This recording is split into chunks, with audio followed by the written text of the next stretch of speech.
Muy buenos días, estimados amigos del pueblo sanmartineco. Es un gusto saludarlos nuevamente. Mi nombre es Suzette Roca González y como siempre les recuerdo que soy su amiga, su terapeuta, psicóloga clínica, consejera familiar y social. Y pues nuevamente agradezco la preferencia, la sintonía y esa oportunidad que me dan de poder entrar a sus hogares, a su espacio de privacidad para compartir nuevamente un tema de interés que definitivamente nos hace crecer como personas, nos hace madurar, nos hace adquirir nuevos conocimientos y por supuesto nos ayuda a vivir en plenitud. Bienvenidos. El día de hoy vamos a platicar un tema que afecta mucho a cualquier persona, sin importar si es hombre, es mujer, si es niño o niña, sin importar el lugar donde vivamos, si es una aldea, si es una ciudad grande, si es un pueblo. Realmente esto pues tiene una connotación muy grande, ¿verdad? Y es que vamos a platicar sobre el proceso de duelo. Realmente es un tema que casi no se habla, casi no se toca, no se menciona. Sin embargo, es un tema muy poderoso, puede llegar a ser una experiencia traumatizante para la persona que lo esté afrontando. En esta ocasión, pues vamos a platicar un poquito sobre cómo se vive ese proceso de duelo, cómo se elabora un duelo y por supuesto, para las personas que lamentablemente por una situación adversa, triste, por ejemplo la muerte de un ser querido como consecuencia de la pandemia o cualquier otra situación, pues esté afrontando este tipo de sentimientos, este tipo de emociones, acá pues vamos a aprender a darle nombre a esas emociones, a ese conjunto de comportamientos mentales, de comportamientos físicos que afectan a nuestro cuerpo y también en el entorno social. Vamos a aprender cada una de esas áreas y por supuesto pues al final vamos a platicar sobre qué soluciones podemos dar en vías de nuestro bienestar y que podamos entonces vivir en plenitud. Así que el proceso de duelo como tal es una reacción emocional ante alguna situación adversa, una situación difícil que estemos viviendo. Ahora bien, ¿qué significa en sí vivir un proceso de duelo o vivir un duelo? Bueno, un duelo, como les mencionaba, es una respuesta emocional. Es decir, tiene que pasarme algo para que mi mente, mis capacidades emocionales, mis recursos psicológicos salgan a flote, ¿verdad? Salgan a la defensiva, salgan a proteger y en este caso pues es una situación que se lleva por ciertos pasos, ciertas fases. Entonces el día de hoy vamos a decir que para que una persona entre en un proceso de duelo o entre en esta reacción emocional, pues tiene que tener o haber sufrido alguna pérdida. En primera instancia vamos a hablar de la pérdida de un ser querido en la muerte. Puede ser, por ejemplo, un abuelito, nuestros padres, una pareja, un hijo. Puede ser el fallecimiento también de alguna mascota, mi perro, mi compañero de vida que siempre me acompañó, el que me salía a encontrar cuando yo venía del trabajo, ese compañerito que constantemente me demostraba afecto, ¿verdad? Entonces puede ser el fallecimiento de cualquier persona o ser vivo al que yo haya tenido cierto vínculo emocional, cierto afecto, ¿verdad? Esa conexión que me hace sentir cariño, sentir aprecio, amor por ese ser, ¿verdad? Puede ser una mascota o puede ser cualquier miembro de mi familia o puede ser mi mejor amigo. También se considera pérdida o duelo cuando hemos perdido, valga la redundancia, pues el empleo. Puede ser también una pérdida, la separación en un matrimonio, un divorcio. Puede ser también cualquier situación que tenga que ver con algo que yo considere muy valioso en mi vida, algo muy importante. Entonces, todas las personas que han perdido, por ejemplo, un novio o una novia, una relación amorosa, Quizá no vamos a etiquetar como tal qué tipo de relación sea, pero siempre y cuando existe ese vínculo emocional con otra persona. Por ejemplo, si tenemos con fulanito o sutanita, tenemos ya cierto tiempo de tener una relación amorosa, ya se diga noviazgo o cualquier tipo de relación afectiva, y llega a haber un corte abrupto en esa relación, puede hacer que la persona simplemente pues ya no desea estar con nosotros, se mudó de país, se fue a Estados Unidos, se fue a vivir a México, ya no veo a esa persona constantemente por asuntos de distancia.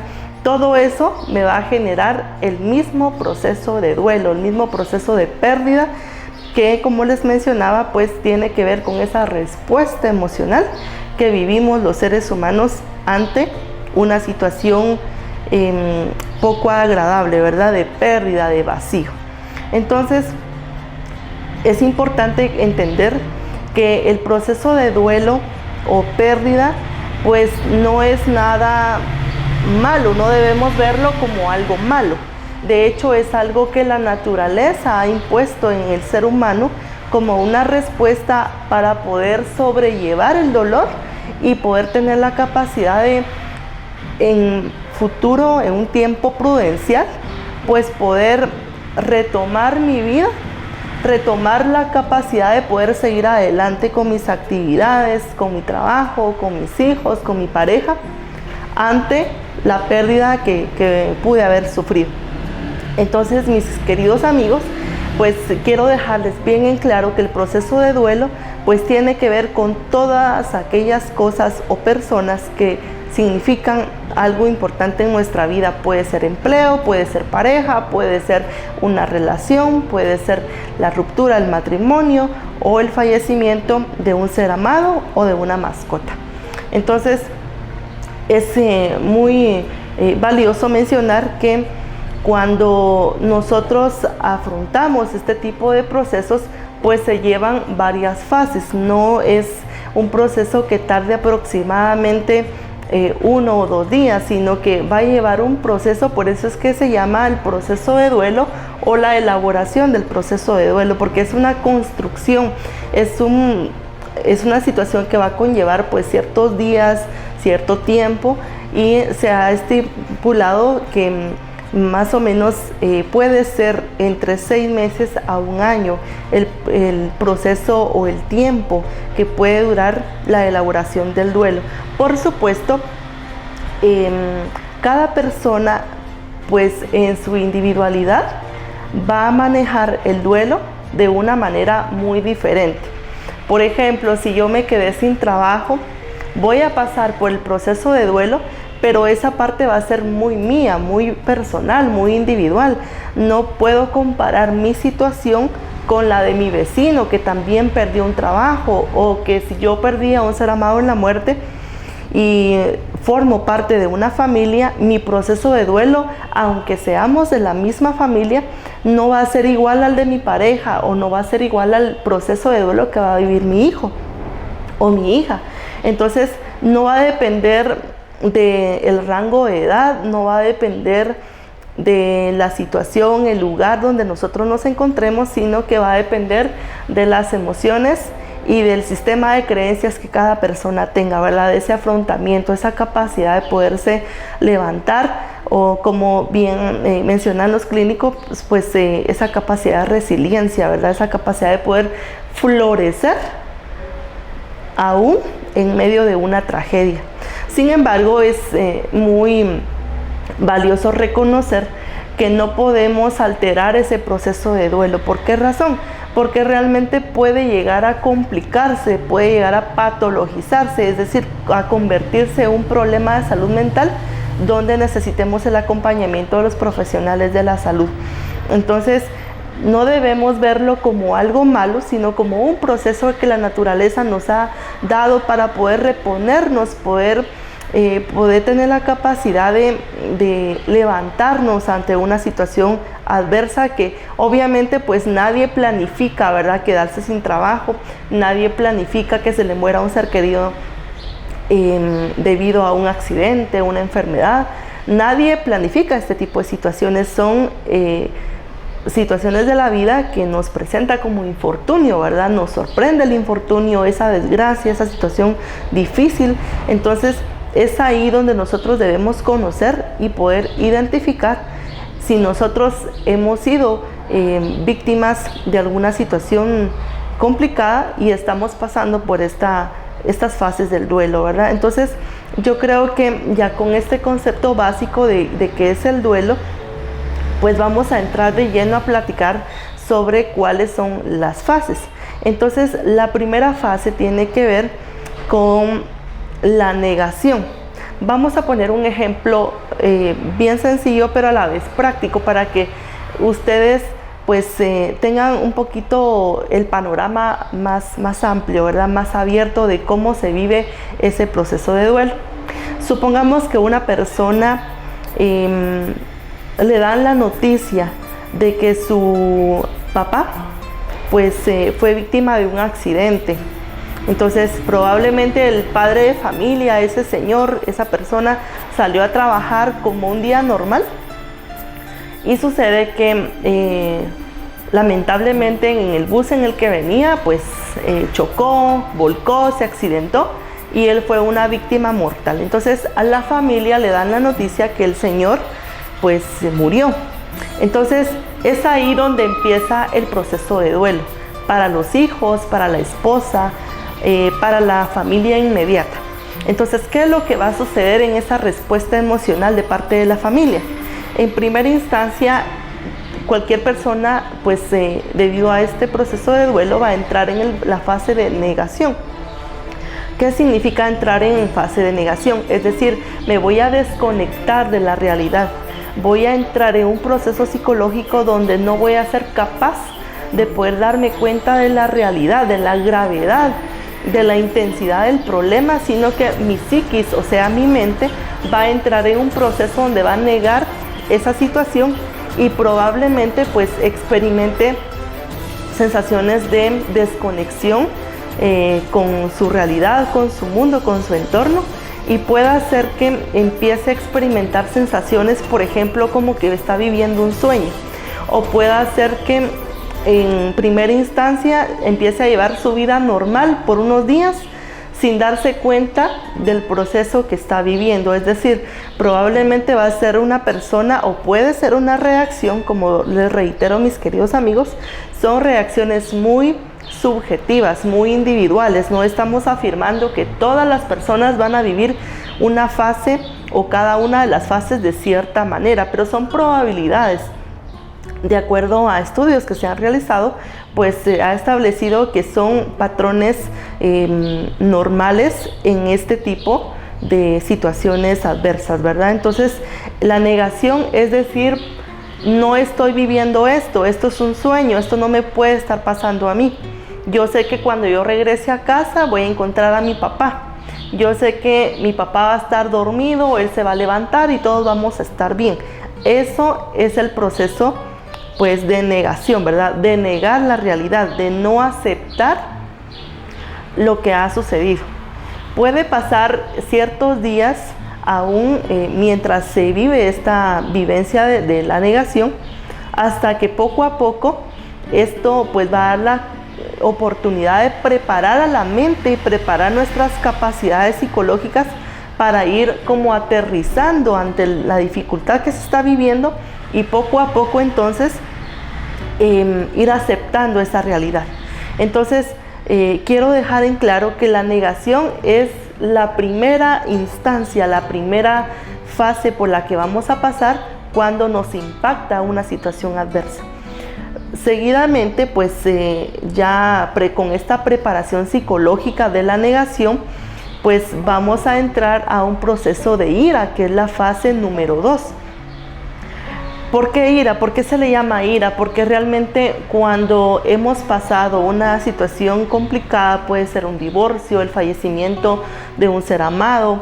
En este caso, retomando el ejemplo que yo les ponía, ya la familia pasó por el proceso de negación que les dio la oportunidad de poder ir aterrizando poco a poco ante el evento traumático. Entonces, en la fase número 2, que tiene que ver con la ira, van a sentir enojo, por la situación. Puede hacer que se enojen con ellos mismos, puede hacer que sientan enojo hacia la persona fallecida y decir, es que ¿por qué tuvo que salir ese día? ¿Por qué yo no hice algo para evitar que él se fuera? Entonces son emociones muy intensas que tienen que ver con el enojo y naturalmente pues los pensamientos se ven totalmente involucrados. No podemos separar la emoción del pensamiento porque son dos áreas que se comunican perfectamente y que obviamente pues van a estar intercomunicadas, ¿verdad? Una pues va a tener mucha relación con la otra, entonces si yo empiezo a sentir enojo, mis pensamientos van a estar brotando, van a estar fluyendo constantemente, obviamente no en una situación positiva. Así que ese tipo de preguntas pues o de afirmaciones van a ser naturales, ¿verdad? Entonces cuando una persona está en el proceso de ira, incluso puede llegar a sentir cólera o enojo a Dios. ¿Por qué razón? Porque está en ese proceso psicológico, está en un proceso mental donde ya se dio cuenta, ya tomó conciencia de cuál es la realidad, de que la persona amada partió, se fue, ya no va a estar más conmigo. Entonces empieza a sentir enojo, como les decía, conmigo mismo, puede ser contra Dios, puede hacer que sienta enojo hacia una tercera persona a quien yo considere que fue culpable de la situación. Retomando el ejemplo, vamos a ir un poco más allá, a ser un poquito más específicos para que ustedes puedan entender las dimensiones de este proceso. Por ejemplo, si ese papá de familia, ese padre, se fue a la ciudad capital porque su hijo más pequeño le estaba pidiendo que le comprara un juguete y ese juguete solamente lo vendían en un centro comercial de la ciudad capital. Entonces, cuando la persona pierde la vida en ese viaje, probablemente la mamá o los hermanos o los parientes inmediatos lleguen a sentir hacia ese niño que fue quien pidió el juguete. Entonces probablemente lo van a expresar o quizá lo van a interiorizar, pero siempre en el pensamiento de que si él no hubiera pedido ese juguete, papá seguiría vivo. Entonces se dan cuenta la dimensión, la importancia que tiene de poder conocer este proceso, porque nadie está exento, nadie está libre de ser víctima de cualquier situación, ya sea enfermedad, ya sea un accidente, ya sea la pérdida de un matrimonio, de un trabajo, de una relación amorosa. Entonces es importante que conozcamos cuál es ese proceso, porque realmente lo vamos a vivir en algún momento, una determinada situación. Entonces, luego de haber pasado por esa fase del enojo, vamos a entrar en otra otra fase que se llama negociación. Entonces, esta situación de la negociación o esta fase, pues tiene la característica donde ya no sentimos enojo, sino que vamos a intentar negociar con el pensamiento, ¿verdad? ¿Qué tal si hubiese pasado? Entonces, si yo pienso, yo siento, ¿será que? Ese tipo de preguntas o de cuestionamiento está reflejando, está denotando, pues precisamente la parte de la negociación, ¿verdad? Por ejemplo, decirle a Dios en una oración, si tú me devuelves a, o si tú me ayudas a, entonces yo voy a hacer tal cosa, o yo estoy dispuesto a dar tal cosa. Entonces estoy como negociando mi bienestar por una petición, o puede hacer que se dé también dentro de la familia, ¿verdad? Entonces, por ejemplo, si tú haces algo, entonces yo estoy dispuesto a. Entonces, son términos bastante generales, pero que denotan esa capacidad de poder negociar. No debemos verlo como algo malo, sino que debemos aceptar que esto es parte de un proceso natural, que es un proceso de esa reacción, esa respuesta emocional debido a la pérdida que hemos sufrido. Realmente nosotros como seres humanos somos seres integrales, no somos máquinas, no somos robots, sino que somos seres que sentimos, que tenemos esa capacidad de poder vivir, de poder sentir. De hecho, hay un libro que se titula Primero siento, luego existo, precisamente aludiendo a esa capacidad humana que tenemos, ¿verdad? Entonces vale la pena mencionar y recalcar que no debemos ver este proceso como algo malo. ¿Es difícil? Claro que sí. ¿Es traumatizante? Claro que sí. De verdad que a nadie se le desea afrontar ese proceso de duelo porque es muy doloroso, es muy confuso y naturalmente va a generar sentimientos de culpa, sentimientos de mucho enojo, emociones muy intensas.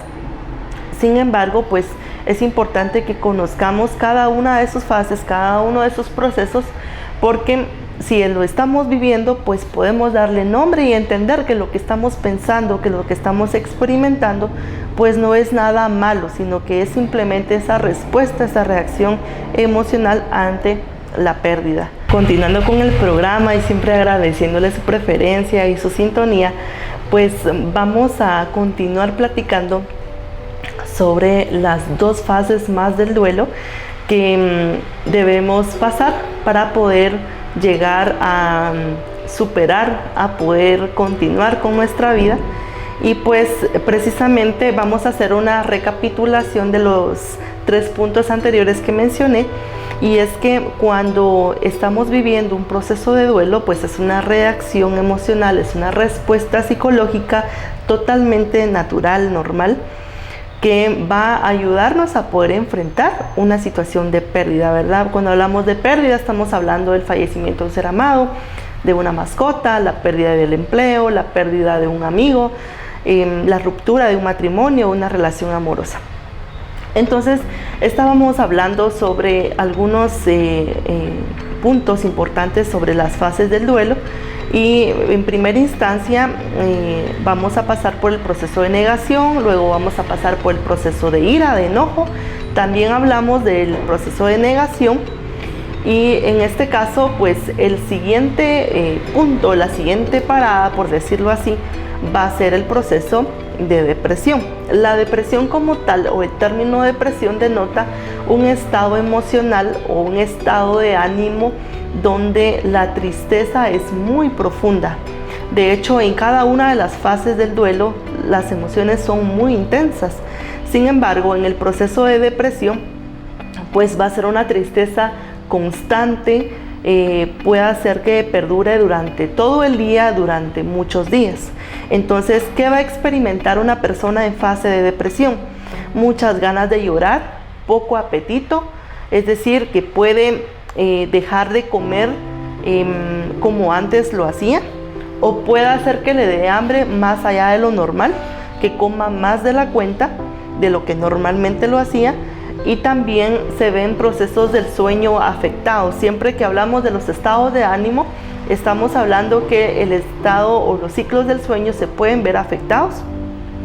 Eso significa que mi capacidad de dormir puede hacer que aumente o puede hacer que me dé insomnio, o sea que ya no pueda dormir, me pase las noches en vela, o pueda hacer que por el contrario que duerma durante el día y también duerma durante la noche, o sea, me viene un sueño inmenso que no soy capaz de estar despierta. Entonces el sueño puede ser alterado como una respuesta fisiológica.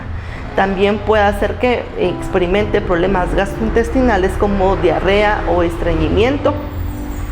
Y el cambio en el humor, ¿verdad? Puede hacer que la persona se vuelva muy irritable, se mantenga muy enojada, aunque no haya un motivo como tal, ¿verdad? No haya pues un factor externo que venga a disparar ese enojo, sino que su estado de ánimo está bastante alterado, está irritable, no quiere que nadie le hable. Puede hacer que tenga una sensibilidad auditiva, es decir, que le molesten los ruidos fuertes. Puede hacer que tenga sensibilidad visual, es decir, que me siento mal ante la luz, me da dolor de cabeza el tener una luz cerca de mí, y todo esto pues va a generar muchísimas ganas de llorar. Entonces la persona va a estar llorando constantemente, y esto pues es una etapa bastante difícil como cada una de las fases anteriores. Sin embargo, la tristeza acá va a ser totalmente profunda, ¿verdad? Entonces, vale la pena recalcar que cuando una persona está en esta fase de depresión y siente la necesidad de llorar, no es bueno, no es recomendable que las personas por ejemplo, amistades o demás miembros de la familia o un buen amigo que con las mejores de las intenciones quizá desee el bien para esta persona que está en proceso de duelo, pero no es bueno que le digamos no llore, tiene que ser fuerte, no tiene que llorar, porque realmente eso va a entorpecer, va a nublar, va a obstaculizar que podamos vivir cada fase.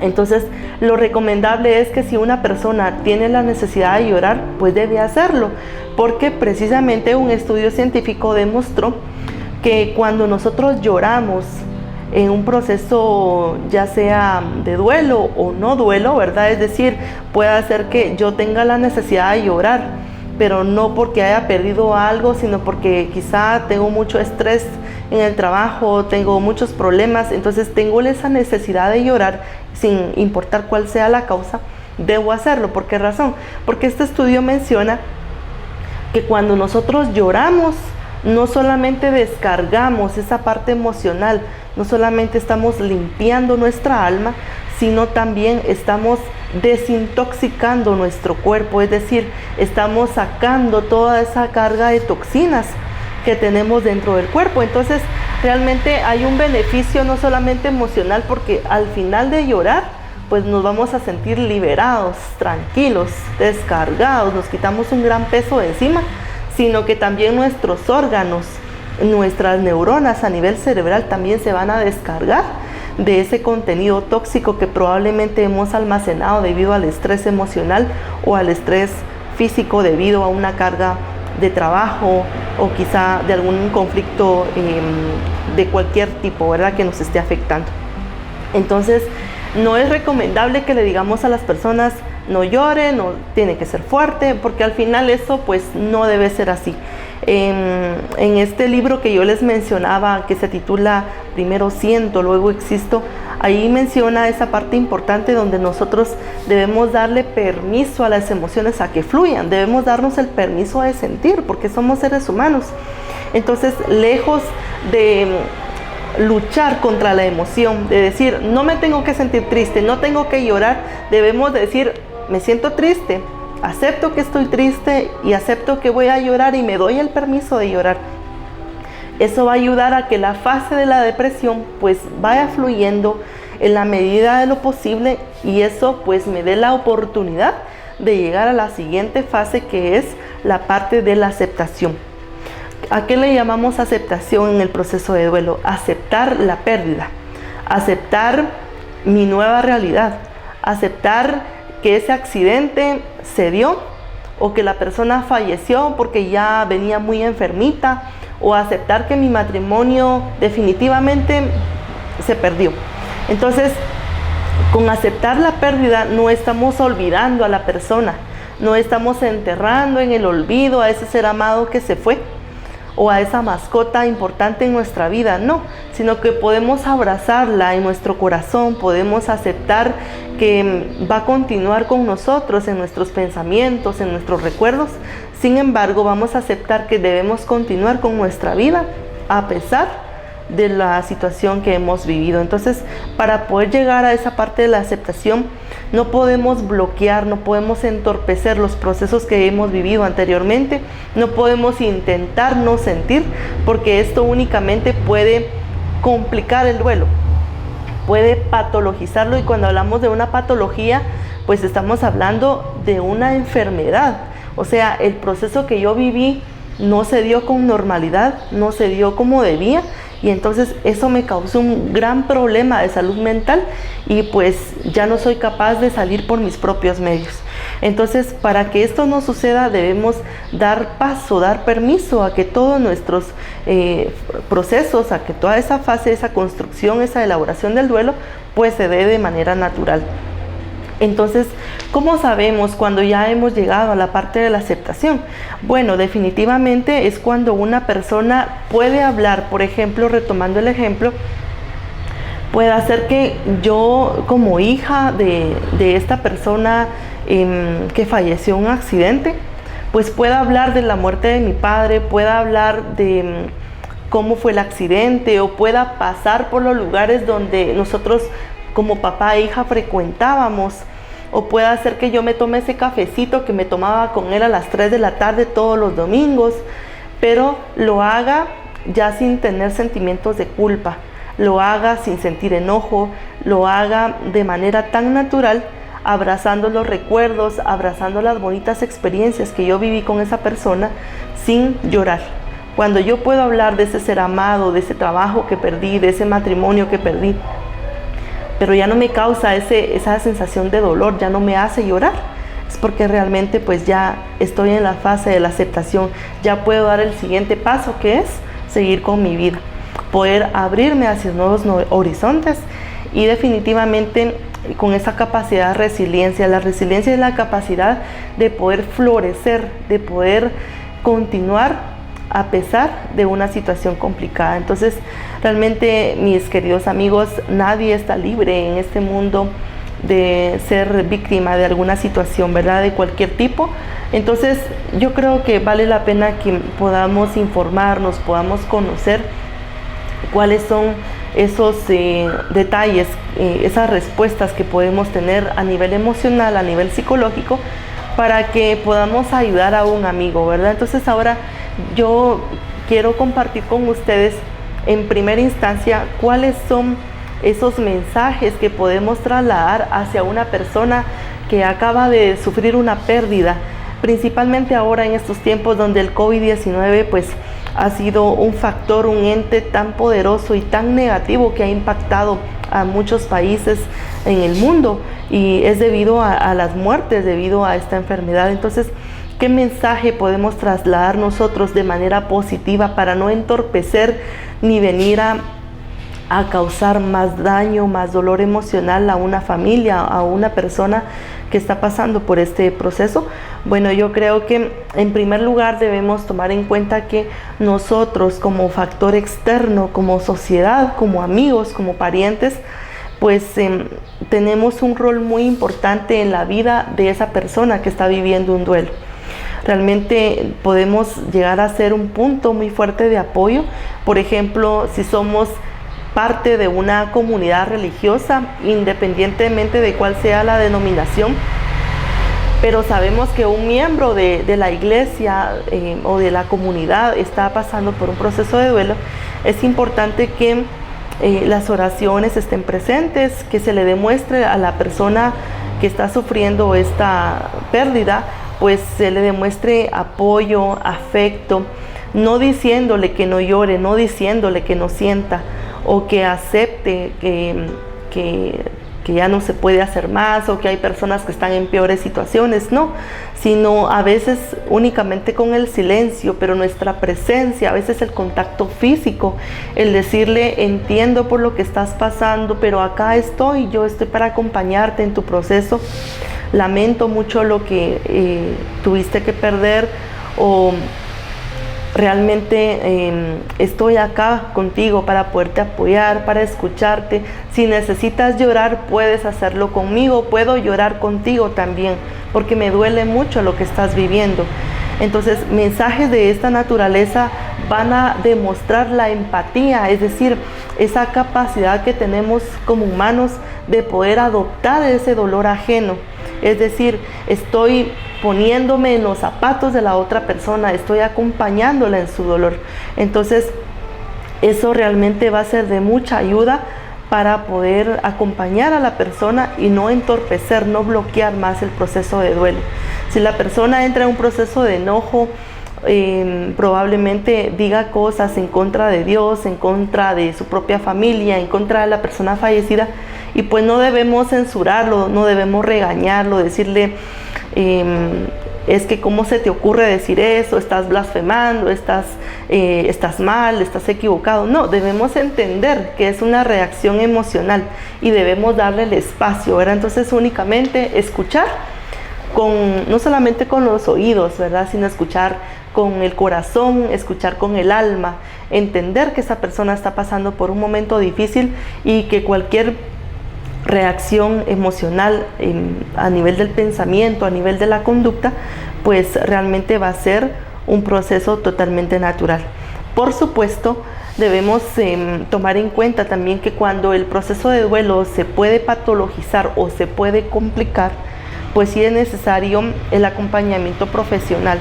No debemos dejarlo como en segunda o en tercera importancia, porque realmente hay una connotación a nivel social, física y por supuesto cognitiva, ¿verdad? Estamos hablando, cuando hablamos de cogniciones, estamos hablando a nivel del pensamiento. Entonces, ¿qué puede pasar en caso de que una persona llegue a complicar su proceso de duelo? Porque no logró pasar una de las fases o porque se quedó estancada y no puede dar paso a la siguiente fase de manera natural. Entonces, como les mencionaba, se ha estipulado que el proceso de duelo tarda entre 6 meses a 1 año. Continuando con el programa, estamos platicando sobre cómo es para cada persona el proceso de duelo. Mencionábamos que puede ser un tiempo delimitado de 6 meses, puede ser 1 año, que puede ser considerado dentro de la normalidad. Sin embargo, cuando ya ese proceso, por ejemplo, de ira, de negación o de depresión, se llega a estancar, puede hacer que la persona llegue a pasar incluso años en ese proceso de no poder continuar con su vida, no puede llegar a la aceptación y le está afectando en su área laboral. Por ejemplo, si está en un proceso de depresión, muy probablemente pues ya abandone el trabajo o pueda hacer que su calidad de desempeño pues se vea reducida. Entonces voy a ser la persona que ya no voy a tener ganas de ir a trabajar, ya no me dan ganas ni siquiera de cuidar mis hábitos de higiene, del baño, el baño personal, por supuesto. Ya estamos hablando que una persona se llega a descuidar en sus hábitos de higiene y llega a descuidar a su familia, ¿verdad? De hecho, se han hecho estudios donde las madres que han perdido a un hijo por cáncer, ¿verdad?, que son enfermedades terminales, pues pueden llegar a caer en un proceso de depresión tan fuerte que llegan a descuidar a sus demás hijos. Entonces, todo esto pues está demostrando que ya el duelo se complicó, y es ahí cuando necesitamos tomar conciencia y no ver al psicólogo como una persona que cura locos o una persona que cura solamente a los que están mal. Realmente el psicólogo es un profesional de la salud mental, como el psiquiatra, como el médico, ¿verdad? Todos somos del área de la salud, donde nuestro trabajo es ayudar, brindar herramientas, escuchar a la persona que consulta para poder brindarle esa oportunidad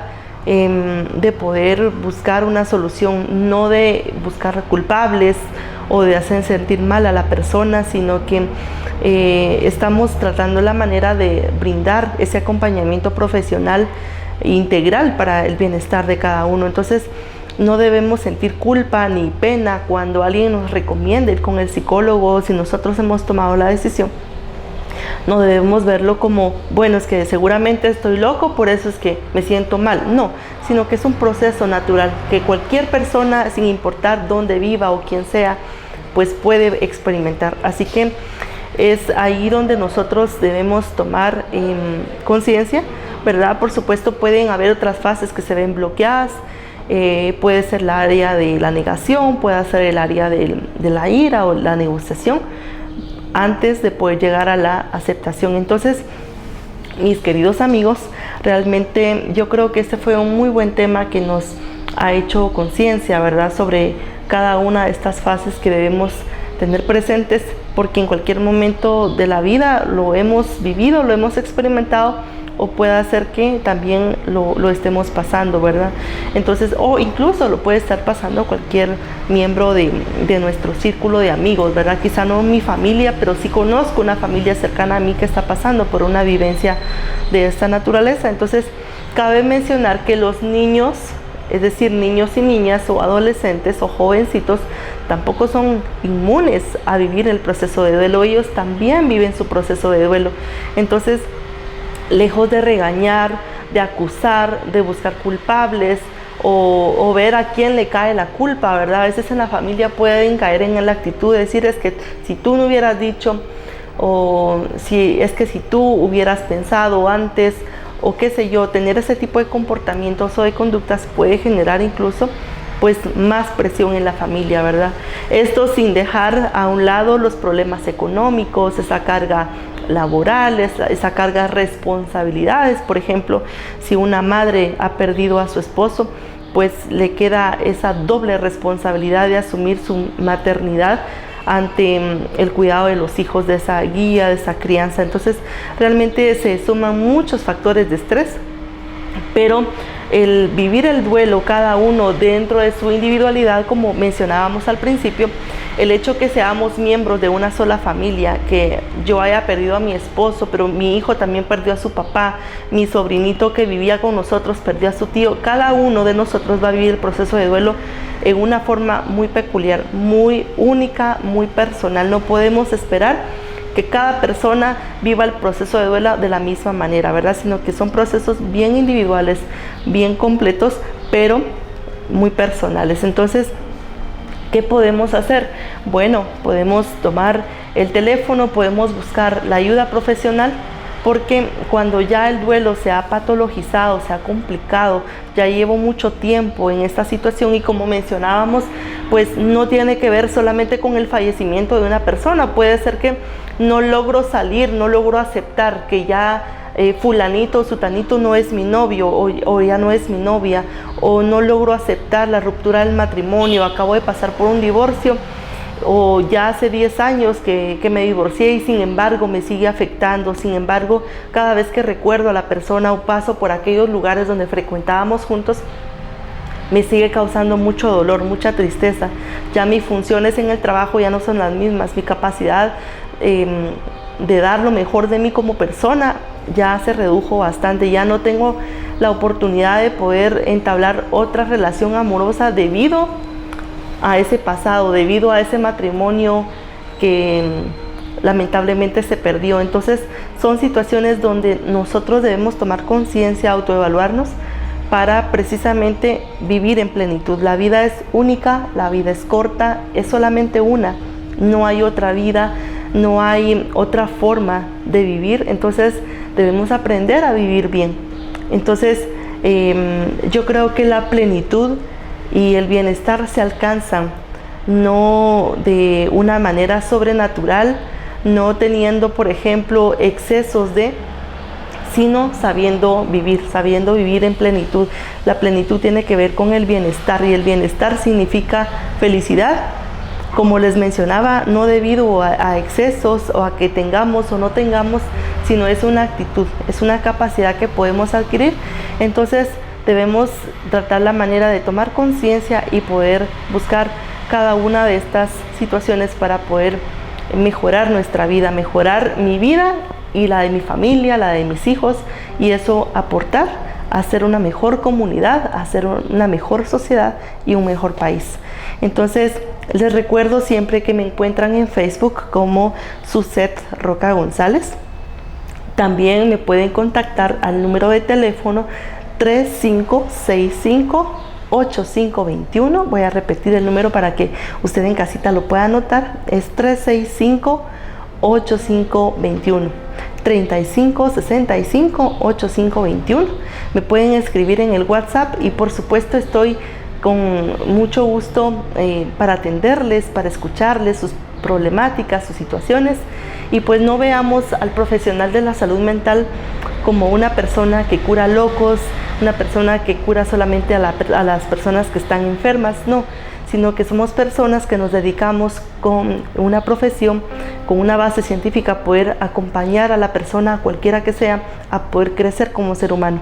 Entonces, ir al psicólogo no significa que voy a ir porque estoy loco, porque estoy mal, sino porque soy una persona que tengo la valentía de poder afrontar los problemas y de buscarle solución, no de buscar culpables, sino ir en búsqueda de la solución. Milton Erickson, uno de los pioneros de la psicología, mencionaba precisamente eso, que en la actitud de nosotros radica la diferencia. Él mencionaba dentro de sus teorías que un vaso puede estar a la mitad, ¿verdad?, con agua, pero la persona negativa va a decir que ese vaso está medio vacío, y la persona que lo vea con una actitud positiva va a decir que ese vaso está medio lleno. Entonces la actitud va a marcar la diferencia. Entonces nosotros debemos ir siempre en búsqueda de soluciones, no buscando más problemas. Entonces Me pueden contactar en las redes sociales como Susette Roca González y en el WhatsApp 3565 Con mucho gusto puedo escuchar ahí también sus aportes, sus nuevas propuestas. Si hay algún tema que les interese, pues con mucho gusto podemos platicarlo, podemos llegar a un acuerdo, y yo encantada de poder socializar con ustedes. Así que me dio gusto saludarlos, y pues esperamos para la próxima semana un nuevo tema de su interés. Así que me despido. Muchísimas gracias por su preferencia, por su sintonía. Soy su amiga y su terapeuta Susette Roca González.